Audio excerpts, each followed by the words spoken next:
Season 2 of The Gilded Age will be majestic and filled with intricate storylines.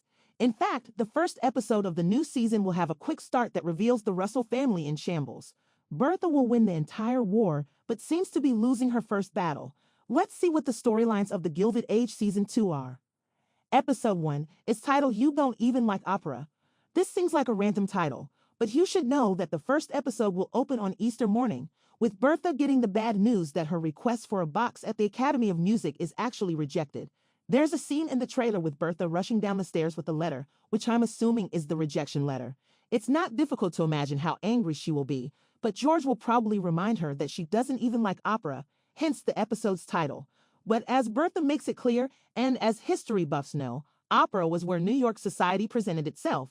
The boxes at the Academy of Music were controlled by the old money people who did not want the new to infiltrate. That's where they met, showed their outfits, and built further relations. Bertha thinks about all of this rather than being an opera enthusiast. Bertha's strategy will be to sponsor a new opera house, the one that is built by the new money people, the Metropolitan Opera. You must know who won in the end, which means Bertha's revenge will be pretty successful. Besides the opera storyline, the first episode will focus on Oscar's efforts to infiltrate the Russell family. One synopsis I found talks about a wide-eyed young scion of a conservative family embarking on a mission to infiltrate the wealthy neighboring clan. The wide-eyed young scion cannot be anyone other than Oscar, whose attempts at getting Gladys were unsuccessful in Season 1. He will try again at the beginning of the new season. Episode 2 is titled Some Sort of Trick, and we actually have a full synopsis. After giving Oscar his final verdict, George sends Clay to meet Mr. Henderson, the union leader at his Pittsburgh steel plant. Meanwhile, Agnes chides Ada for being too chatty during a visit with Luke Forte. Mrs. Fane arranges a match for Marion in Newport. Larry gets a new commission, and Peggy is welcomed back to 61st Street by all but one. This synopsis proves the first episode will focus on Oscar's attempt, and George will shut him down. George will then meet with the union leader, as we saw his workers protest in the official trailer. Maybe he will try to reach some sort of an agreement. As the synopsis reveals, Ada's interest in a new love will show itself in the second episode. Of course, Agnes won't be happy about it. She's rarely satisfied with anything. As far as I know, this new love interest is a reverend at a church.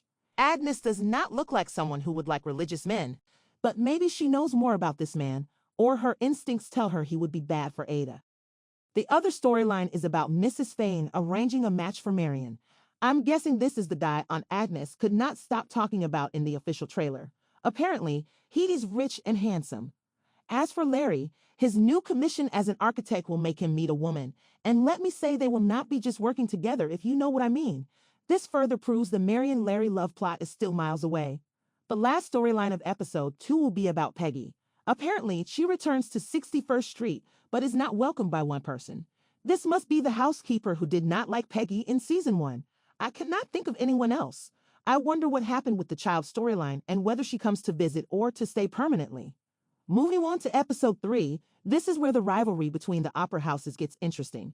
The episode is titled Head to Head, reminding me of Bertha's line from the trailer. The synopsis for the episode is, as the opera war heats up, an unlikely guest attends Bertha's Met fundraiser, while Agnes backs Mrs. Astor's effort to preserve the Academy's dominance. Meanwhile, Peggy offers to travel with Mr. Fortune to Alabama to cover a story about the Tuskegee Institute.